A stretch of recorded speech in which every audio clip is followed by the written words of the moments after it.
The scent of her expensive perfume still clung to the silk scarf draped over the back of the dining chair, a phantom echo of the woman who had sat there just hours ago, a predatory smile playing on her lips. She thought she'd won. She thought I was oblivious. She thought I was just a comfortable, easily disposable asset. She was wrong. And as I stared at the legal documents neatly stacked on the polished mahogany table, her carefully orchestrated exit strategy, a chilling calm settled over me. Because the most dangerous thing you can do to a man like me is to make him patient. I guess it all began on that crisp autumn evening, 5 years ago. My name is Arthur Vance, and my life, to most, was a perfectly unremarkable canvas of quiet contentment. A modest townhouse nestled in the affluent, tree-lined streets of Iridia Bay. A penchant for vintage mechanical watches, and the occasional esoteric online article. My professional life, when asked, was usually summed up as retired consultant. Vague enough to be polite, dull enough to deter further inquiry. It was a carefully cultivated invisibility, a shield I'd built after years of operating at the sharp end of the tech world, having sold my AI optimization firm, Cognoses, to a conglomerate for a sum that still makes my former CFO faint at the memory. No press releases, no LinkedIn announcements. Just a quiet transfer, a single bottle of moderately priced champagne, and a blissful return to the shadows. Money, I'd learned, was best kept silent. It attracted fewer problems. That night, my old university friend Marcus had practically dragged me to the annual Lumina Dynamics charity gala. Lumina Dynamics, even then, was a behemoth in AI integration, a shining star on the tech landscape. Marcus, a rising partner at a rival firm, insisted it was essential networking. I, on the other hand, was content to observe, nursing a sparkling water by the shrimp cocktail station. Always the most honest part of any party. I wasn't looking to impress anyone, to be anything more than the anonymous observer I prefer to be.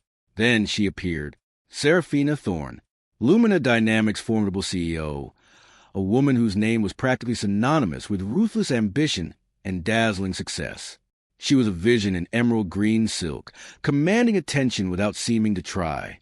She moved with the grace of a panther, her eyes, sharp and intelligent, sweeping the room.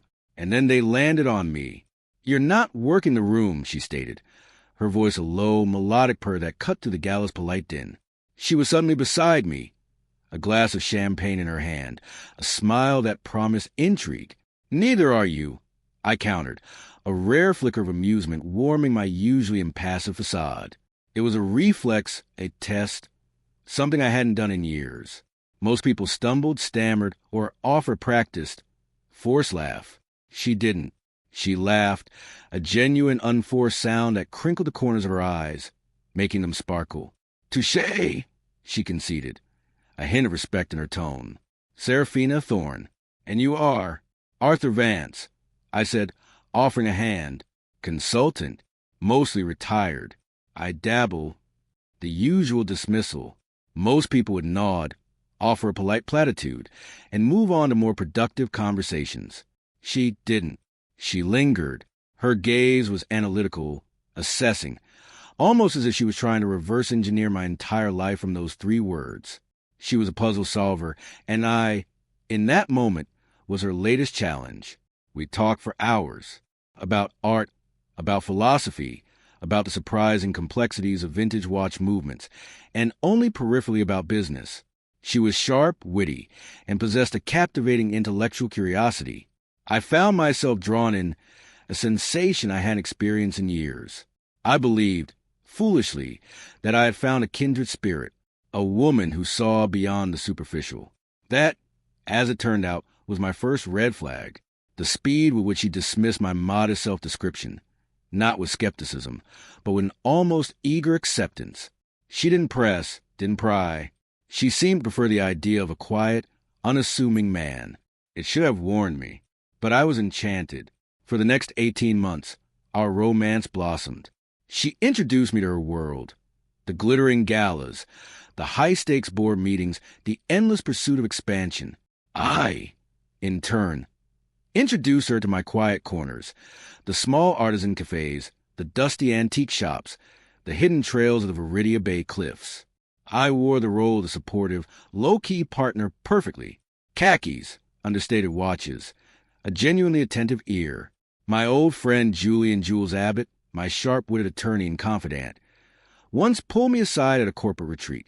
She introduces you like a vintage accessory. Art, Jules observed, his eyes narrowed, swirling the ice in his whiskey. A perfectly curated piece to complete her ensemble. I brushed it off. She's proud of me, Jules. In her own way. Jules simply raised an eyebrow, a silent testament to his skepticism. She introduces her quarterly earnings reports with more warmth. I laughed, but a small seed of unease had been planted. It grew quietly in the fertile ground of my subconscious. We married 18 months later. A small, intimate ceremony, her idea. Efficient, I thought but didn't say. The fog, a signature of Iridia Bay, rolled in from the ocean, lending an ethereal quality to the morning. Her investors, a collection of austere-looking individuals, sent an enormous, extravagant floral arrangement.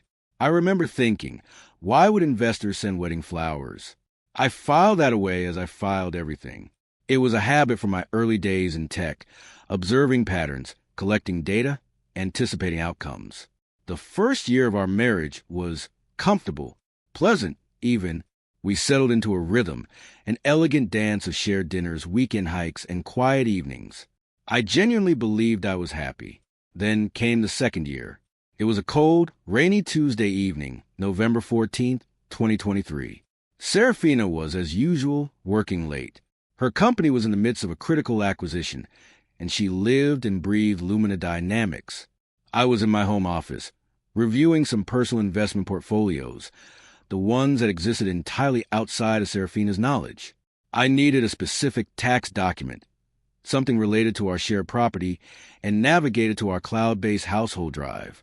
One wrong click, a momentary lapse, and I found myself in a subfolder labeled Project Athena. My first thought was, that's a rather dramatic code name for a household budget. I clicked. What opened was not a budget. It was a meticulously crafted, multi-page document, professionally formatted, replete with flowcharts and timelines. The title, stark and chilling, read, Arthur Vance Integration and Disengagement Strategy, Lumina Holdings Optimization. I felt the blood drain from my face. I read it once, then a second time, then a third. My world, which had felt so solid, so real, began to splinter. 12 pages. Clinical, thorough, our entire marriage laid out as a strategic financial play. My asset profile was described as low visibility, presumed minimal, but beneficial for stability optics. Our timeline was segmented. Year 1, public relationship stabilization. Year 2, commingling of public assets and reputation solidification. Year 3, strategic disengagement, phase 1. Year 5, complete dissolution and asset reallocation. And on page 7, a name, Marcus Croft, the rising star at Lumina Dynamics. Smooth, ambitious, charismatic. He had shaken my hand at company events, always with a deferential smile, calling me Serafina's Rock. Serafina's Rock. I was a strategy with a wedding ring.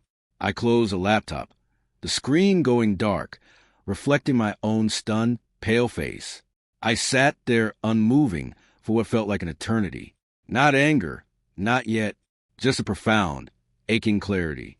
I wasn't partner. I was a prop, a meticulously chosen, low-risk prop to stabilize her public image, satisfy concerned investors about her grounded lifestyle, and ultimately, to be discarded once my utility expired. The real betrayal wasn't the plan itself. It was a realization that I had never been seen as a person, only as a strategic component. The truly insidious part? She was right about everything she thought she knew. I had no social media presence, no Forbes profile, no ego craving public validation. I had sold my company for an ungodly sum and celebrated with a takeout pizza and a documentary about marine life. I was, in her careful estimation, the perfect financial hiding place. The man who could silently absorb scrutiny, project an image of stability, and vanish without a trace. She just never considered what quiet men do when they've been underestimated. I went to the kitchen, the silence of the house amplifying the thunder in my ears. I poured myself a glass of single malt, but didn't drink. Instead, I stood by the window, staring out at the rain-streaked city lights, my mind racing. No confrontation. No dramatic scene. Because here's the thing about a long con. The only way to beat it is to run a longer one. A quieter one. Serafina returned home around 9 p.m. "Arthur, something smells good," she called, her voice bright, dropping her briefcase by the door. "Just reheating some leftovers." I lied, my voice steady. "Long day?" "Brutal, but we closed the Apex deal. Big win." She smiled that practice, dazzling smile that never quite reached her eyes. She told me about her day. I told her about mine, the carefully edited version. We ate dinner. We had wine. I cleaned up. We went to bed. And while she slept soundly beside me, dreaming of her corporate conquests and 5-year plans, I lay awake, staring at the ceiling, sketching the first outlines of my own, far more intricate strategy. The next morning, I called Jules Abbott. "Jules," I said, my voice carefully modulated, "I need you in Viridia Bay. Now." "That bad?" he asked, his tone instantly perceptive. I looked out at the bay, the morning fog beginning to burn off, revealing the steel-gray expanse of Pacific. "No, Jules," I said, "it's about to get that good. Someone's been playing chess with a man who invented the board." Jules arrived 2 days later, his usual rumpled charm replaced by a focused intensity. We met not in my study, but in a small, nondescript office suite I maintained in the financial district, a place Serafina had no knowledge of, a ghost in the machine of my life. 2 chairs, a cheap desk, a window overlooking a particularly uninspiring parking garage. "She thinks my office is our kitchen table," I explained, a grim smile touching my lips. "And that, Jules, is precisely the point." I laid it all out, the gala, the courtship, the marriage, the casual dismissal of my past, and finally, the 12-page Project Athena. Jules listened, sipping his lukewarm coffee, not interrupting, a rare feat for him. When I finished, he leaned back, staring at the ceiling for a long moment. "She documented it," he said, shaking his head slowly. "That's either incredibly arrogant or incredibly foolish." "Both," I affirmed, "and that's precisely what we'll use." I slid a single sheet of paper across the desk. It wasn't a revenge plot, not in the traditional sense. It was a blueprint, a surgical strike. Jules read it, his eyebrows slowly climbing until they nearly touched his hairline. "You've been sitting on this since November?" 5 months. 5 months, Jules. I confirmed. "I've had time to think." She gave me the timeline herself. "Year 5. We've got runway." He looked at the paper again, then at me, and then, for the first time in our 2-decade friendship, he grinned a slow, predatory expression. "Okay, Art," he said, "let's build something." Our first move was a creation of Aegis Holdings, a shell corporation, meticulously constructed to be invisible, legally impenetrable, and utterly unremarkable on paper. Registered in a jurisdiction known for its privacy, it was designed to be the ultimate camouflage. Through Aegis, I began to acquire. Serafina's company, Lumina Dynamics, relied heavily on 2 crucial third-party AI data analytics firms, Nexus AI and Quantium Solutions. She often complained about their negotiation tactics, their rising costs, their lack of synergy. I listened, nodding sympathetically, refilling her wine glass. I was also taking notes. Nexus AI and Quantium Solutions were both privately held, smaller players, hungry for capital to scale. I bought into both. Not controlling stakes, nothing that would trigger disclosure or raise alarms. Just enough to be a significant, silent presence at the table when their next long-term contracts with Lumina Dynamics came up for renewal. Enough that when Serafina's team sat down to negotiate, the people across from them were several invisible layers removed, connected directly to me. She was negotiating against my interests without ever knowing it. It felt good. I won't lie. A quiet, satisfying hum beneath my skin. Then there was Marcus Croft, the rising star, the man on page 7. Bull told me he ran a small, personal investment fund on the side, quietly raising capital for a second round. My favorite word, quietly. How much? I asked Jules. $2 million to anchor, but he'd take less from the right partner. Become the right partner, I instructed. Arm's length, Jules, for layers minimum. He cannot know it's me. Jules actually chuckled. For layers, Art? You're playing orbital chess. He called me Seraphina's Rock. Jules, 3 times. By early winter, I was a silent limited partner, for layers deep, in Marcus Croft's personal investment fund. The man who was slated to replace me in Seraphina's life was now, unknowingly, in business with me. By January 2024, the board was set. Aegis Holdings held strategic stakes in Lumina's crucial suppliers. I was deep inside Marcus Croft's financial world. And Seraphina? Seraphina was having her best year yet. Lumina Dynamics was soaring. Her board was ecstatic. Her investors were patient, confident. She had no idea the foundations beneath her carefully constructed empire now belonged to me. She was standing on my floors, calling it her house. Here's the part people don't understand. I didn't check out. I didn't become cold or detached. I poured the wine, remembered anniversaries, walked the stunning cliff trails of Iridia Bay with her on Sunday mornings like always. Because the moment I changed, the moment she sensed even a ripple in the perfectly calm waters of our domesticity, everything would unravel. And Seraphina, I knew, could read a room with the same effortless precision with which a master hacker reads code. She was a master manipulator, and I was her ultimate challenge. So I gave her nothing to read. I smiled. I showed up. I played the part of supportive, oblivious husband. And every Saturday morning, I drove to my nondescript financial district office and quietly dismantled everything she thought she'd built around me. Nobody ever said revenge had to look like revenge. Sometimes it looks exactly like a happy marriage. But I want to be honest. This story isn't just about strategy.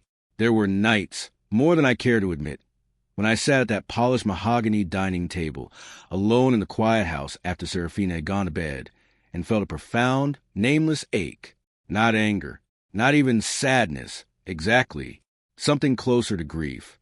The quiet kind, that doesn't announce itself with tears or shouts, but settles deep in your bones.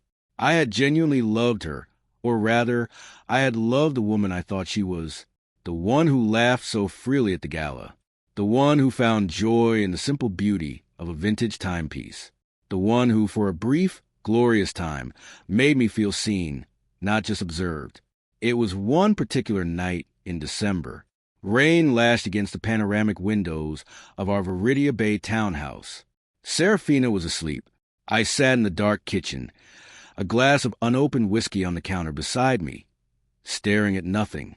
And it hit me with the full weight of physical blow. The simple, stupid, heartbreaking fact that I had walked into that gala 5 years ago and thought myself lucky. I had wanted it to be real. Even after discovering Project Athena, a stubborn, foolish part of me still wished for a different outcome. I sat with that agonizing realization for 10 minutes. Then I poured the whiskey down the drain, rinsed the glass, and went back to bed. The next morning, I drove to Financial District and kept building, because wanting something to be different and letting that desire destroy you are two very different choices. I had made mine. By that summer, Seraphina's carefully orchestrated plan began to approach its final stages. She'd started subtly pushing for a more explicit division of our shared assets, framing it as good financial hygiene. Then, on the morning of April 15, 2024, exactly 1 year today, she had planned her first strategic disengagement. She placed a manila envelope on the dining table next to my morning coffee. Her firm's legal letterhead crisp and official. "My lawyers drafted something," she said, scrolling through her tablet, not making eye contact. For clarity, "I've worked too hard to leave anything to chance." I picked it up. A prenuptial agreement, retroactively applied, detailing the division of assets should our arrangement ever need be dissolved. 11 pages. Her signature already on page 9. My assets, as before, were described as unverified and presumed minimal. Minimal? I nearly laughed. "What is this?" I asked, feigning ignorance, though a quiet, watchful part of me already knew. A formality, Arthur, just to ensure a smooth transition, should our paths diverge. She finally looked up, that practiced smile in place. My lawyers are available if you have questions. She grabbed her bag, walked to the door, didn't kiss me goodbye. She hadn't done that in almost 2 years. I'd stopped counting. The door clicked shut. I finished my coffee. Then I picked up my phone and called Jules. She served the papers. I said, my voice calm. Good. Jules responded, his tone indicating anticipation, not sympathy. Everything's in position, then. You want me to send the counter document? Not a counter. I corrected. A revelation. I want her lawyers to sit down when they open it. I want the senior partner to stand up and close his office door. Give me 2 weeks. You've got 1. Jules shot back. The clock's ticking, Art. 1 week later, Jules walked into my office carrying a thick, bound document, 47 pages. He set it on the desk as if it were a live grenade. I read every page, slowly, carefully. This is everything, I murmured. Everything, Jules confirmed. 11 tech investments, 3 unicorn valuations, real estate across 4 continents, control the Lumina supplier network through Aegis Holdings and the Croft Fund. All 4 layers, fully traceable, back to you. Your net worth isn't minimal, Art. It's astronomical. And your control over Lumina's ecosystem is comprehensive. I looked at the document. 47 pages. Her prenup had been 11. She brought a knife. I came back with a different kitchen entirely. Send it, I said. The response came a few days later. Not from Serafina. From her lead attorney, a formidable woman named Arthur Vance, no relation, a senior partner with a fearsome reputation in corporate law. Jules told me the call lasted exactly 7 minutes. He said Eleanor spoke like someone walking barefoot across broken glass. Mr. Abbott, she began, her voice strained. Your client holdings are considerably more substantial than previously understood. Yes, Jules confirmed smoothly. They are. My client, Serafina Thorne, would like to revisit the terms of the prenuptial agreement. Jules glanced at me across the desk. I shook my head. Once. The terms are hers, Ms. Vance, Jules said, his voice laced with mock sincerity. Mr. Vance wouldn't change a word. A long, fraught silence. I see, Eleanor finally said. I'll be in touch. Jules hung up, a triumphant grin spreading across his face. How do you feel? He asked. I thought about that cold Tuesday evening in November 2023. The clean font on a document never meant for my eyes. The ceiling I'd stare at while the woman beside me slept, dreaming of her year 5. I stood up, put on my jacket. Hungry, I said. Let's go to Clement Street, that new sushi place. There's a moment in every long game when the board shifts. Not dramatically, not when an explosion or a speech or someone flipping a table. Just a quiet, irreversible tilt, like a ship that's already decided to go down, but hasn't told the passengers yet. That moment came a few days after Arthur Vance's call. I wasn't there when she called Serafina, but Jules had contacts. He said Eleanor closed her office door and didn't come out for 40 minutes. 40 minutes.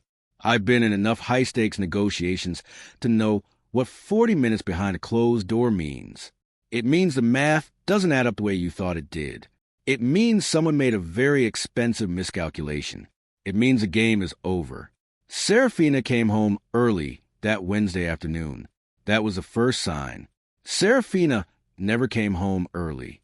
The woman treated Lumina Dynamics like a living extension of herself, and our Viridia Bay townhouse like a meticulously maintained hotel suite.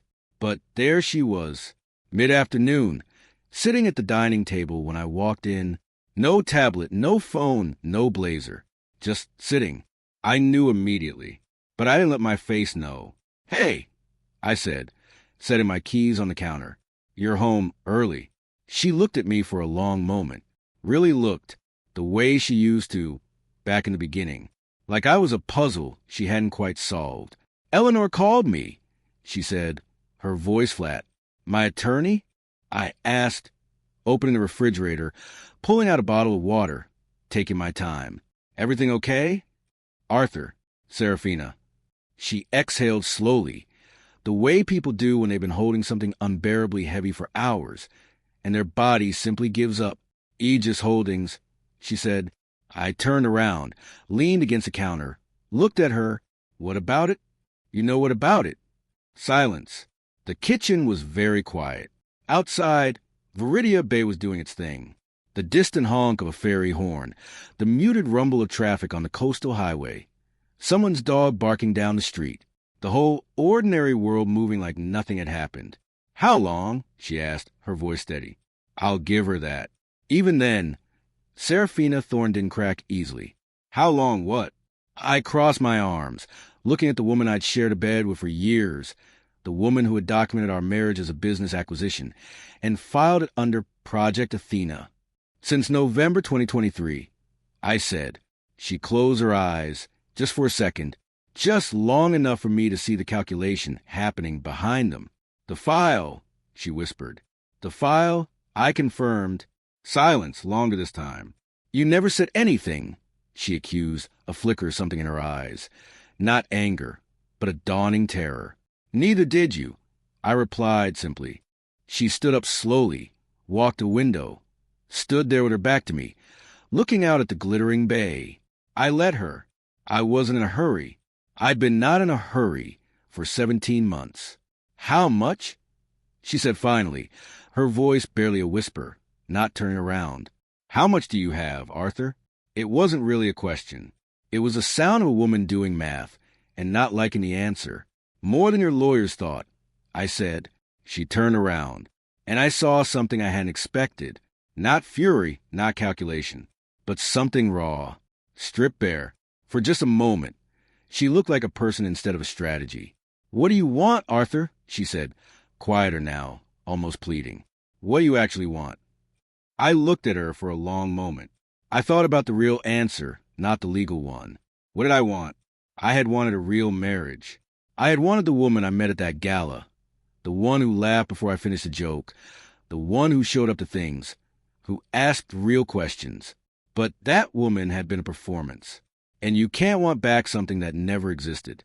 Nothing you haven't already offered, I said. The prenup stands. Your terms. Every word.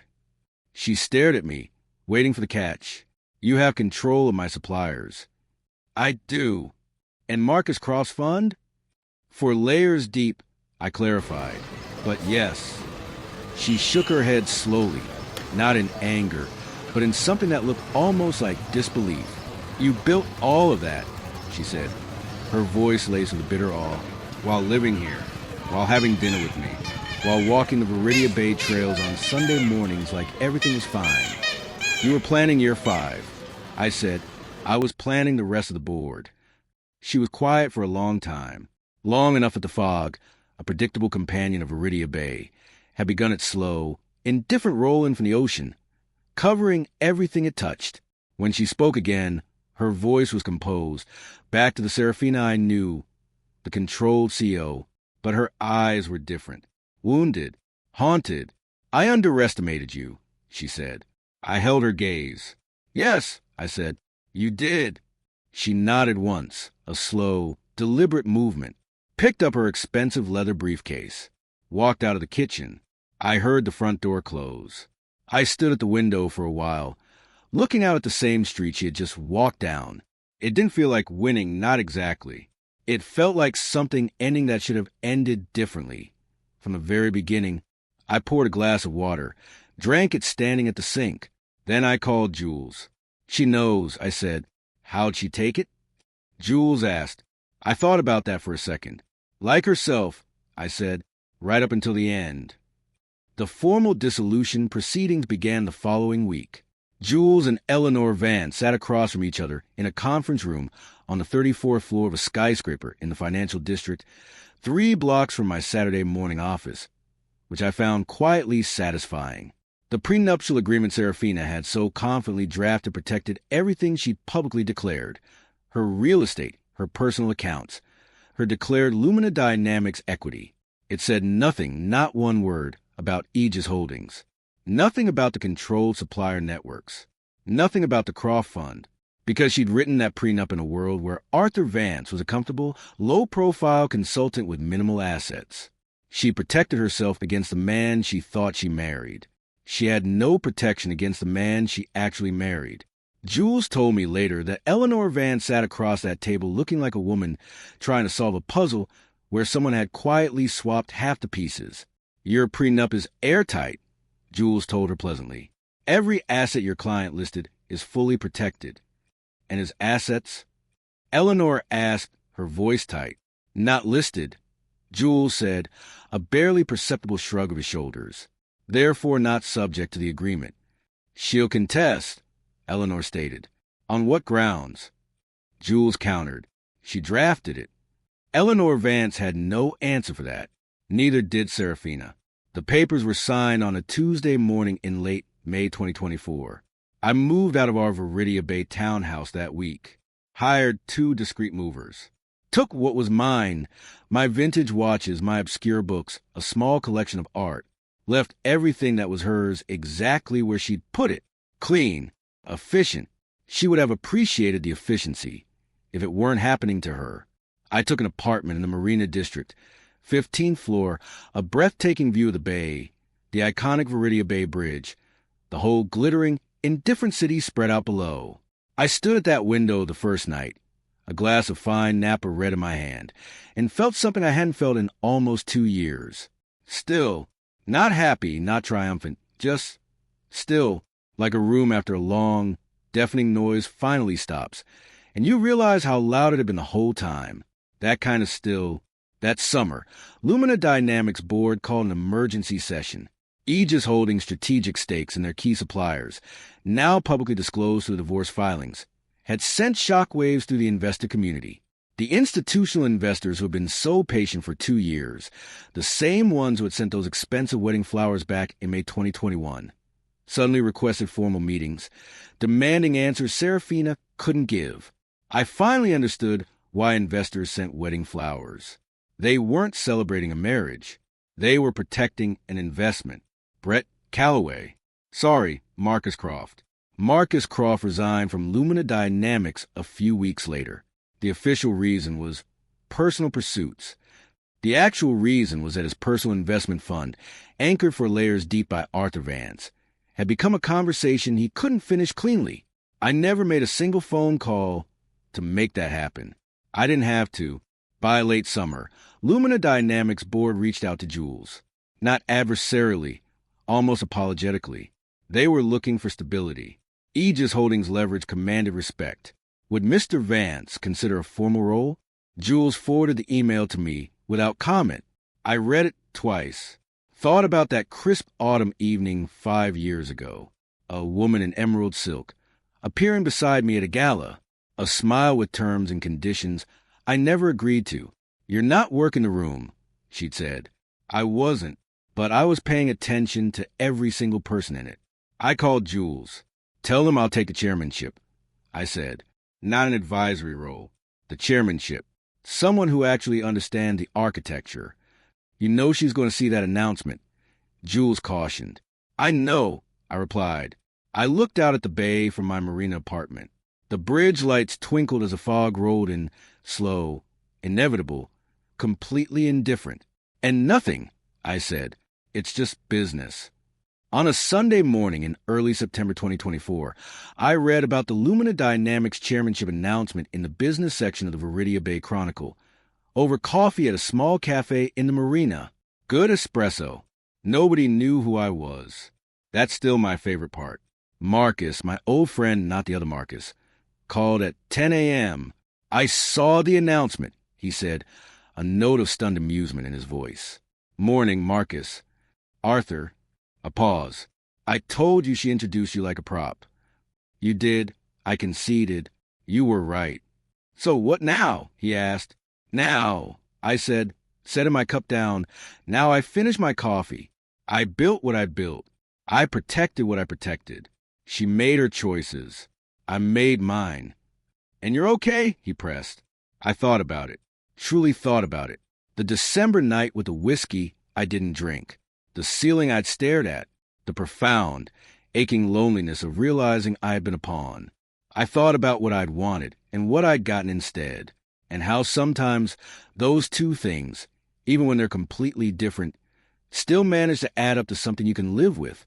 Yeah, I said, looking out at the bustling cafe, the anonymous faces, the quiet hum of Sunday morning. I'm okay. And the thing is, I meant it.